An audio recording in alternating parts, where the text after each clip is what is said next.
14 राजाओं की। इन 14 राजाओं ने होलकर के नाम से इंदौर की गद्दी पर राज किया। और भैया ये जो बीच में आप लोग तस्वीर देख रहे हैं, ये तस्वीर है पाल वंश की महारानी अहिल्याबाई होलकर की। भैया जो पढ़े लिखे पाल होंगे या ना पढ़े लिखे पाल हो, समाज में उठे बैठे होंगे तो साहब रानी अहिल्याबाई होलकर का नाम जरूर सुना होगा साहब। इंदौर गद्दी पर राज्य करने वाले पाल वंश के 14 राजा कौन कौन से हुए थे? कौन कौन से हुए थे? पहले राजा हुए थे सूबेदार मल्हार राव होलकर। दूसरे राजा हुए थे मालेराव होलकर। मालेराव होलकर की धर्मपत्नी का नाम था भैया अहिल्याबाई होलकर। अहिल्याबाई होलकर का जन्म सन 1725 में महाराष्ट्र के औरंगाबाद डिस्ट्रिक्ट के चौड़ी ग्राम में हुआ था। इनके पिताजी का नाम मड़कोजी राव था। 8 साल की उम्र में रानी अहिल्याबाई होलकर ने शेर का संहार किया था। 8 साल की उम्र में रानी अहिल्याबाई होलकर का विवाह इंदौर के महाराज मल्हार राव होलकर के बेटे मालेराव के साथ किया गया। 17 साल की उम्र में पाल वंश की रानी जो थी ये विधवा हो गई थी साहब। जिस समय पर इनके पति का देहांत हो गया तो राजमाता अहिल्याबाई होलकर को राज सिंहासन पर बिठाया गया। ये सोचकर कि एक औरत जनी राज्य कर रही है। कई राजाओं ने इंदौर की गद्दी पर चढ़ाई किया। पाल वंश की रानी अहिल्याबाई होलकर ने इस तरीके से घोड़े पर सवार होकर रणचंडी बनकर के दुश्मनों का मुकाबला किया था। इस तरीके से घोड़े पर सवार होकर के रणचंडी बनकर दुश्मनों का मुकाबला किया। इंदौर की गद्दी को बरकरार रखा था साहब।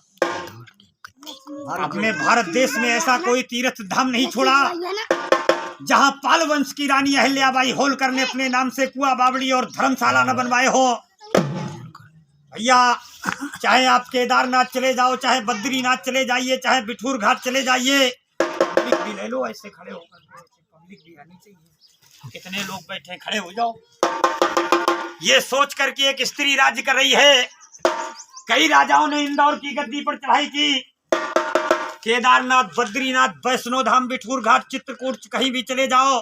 काशी में जो बनारस में जो काशी विश्वनाथ मंदिर बना है उसका निर्माण अहिल्याबाई होलकर ने कराया था। चित्रकूट में जो पाल धर्मशाला बनी है वो अहिल्याबाई होलकर ने बनवाई थी। आज हमारे पाल समाज की वो धर्मशालाएं सेठ बनियों के कब्जे में पहुंच गई। हमारे पाल लोग उन धर्मशालाओं में ठहरने जाते हैं तो उनसे पैसा वसूला जाता है। ऐसी न्यायप्रिय रानी थी अहिल्याबाई होलकर। एक बार इनके बेटे रथ चलाने का अभ्यास कर रहे थे। रथ के पहिए के नीचे गाय का बछड़ा आकर मर गया। अहिल्याबाई होलकर ने अपने बेटे को यह सजा सुनाई कि जिस तरीके से मेरा बेटा रथ के पहिए के नीचे कुचला गया उसी तरह से मेरे बेटे को भी रथ के पहिए के नीचे कुचल दिया जाए। राजाओं के लड़के थे, किसी चपरासी की हिम्मत नहीं हुई उनके ऊपर रथ चढ़ाने की। राजमाता अहिल्याबाई होलकर ने स्वयं रथ की बागडोर को संभाला, अपने बेटे पर रथ चढ़ाने के लिए चल पड़ी। 3 बार रथ चढ़ाने की कोशिश की, लेकिन तीनों बार जो बछड़े की मां गाय थी वो रथ के आड़े आ जाती थी। पाल भाइयों, आज भी इंदौर शहर के अंदर उस जगह को आड़ा बाजार के नाम से जाना जाता। उस दिन से राजमाता ना कहकर अहिल्याबाई होलकर को लोक माता अहिल्याबाई होलकर की उपाधि दी गई थी। एक बार बजा दो जोरदार ताली अहिल्याबाई होलकर। मैं गंभीर राय पाल वंश के इंदौर रियासत के निकले हुए पाल वंश के राजाओं के दरबारों में बिगुल बजाने वाले अब इस समय वर्तमान समय में कानपुर देहात अकबरपुर के निवासी हैं। गांव-गांव जाकर पालों के दबे हुए इतिहास का प्रचार करते हैं। पाल समाज की पार्टियां भी बनाई गई, जिसमें तुम्हारे राष्ट्रीय सोशलिस्ट समाज पार्टी चल रही जो साहब सिंह धनगर जी ने बनाई है, उसमें भी हमारे पाल समाज के हर प्रांत के लोग जुड़े हुए हैं। जो जुड़ना भी चाहें वो हमसे कांटेक्ट नंबर बाद में ले सकते हैं साहब।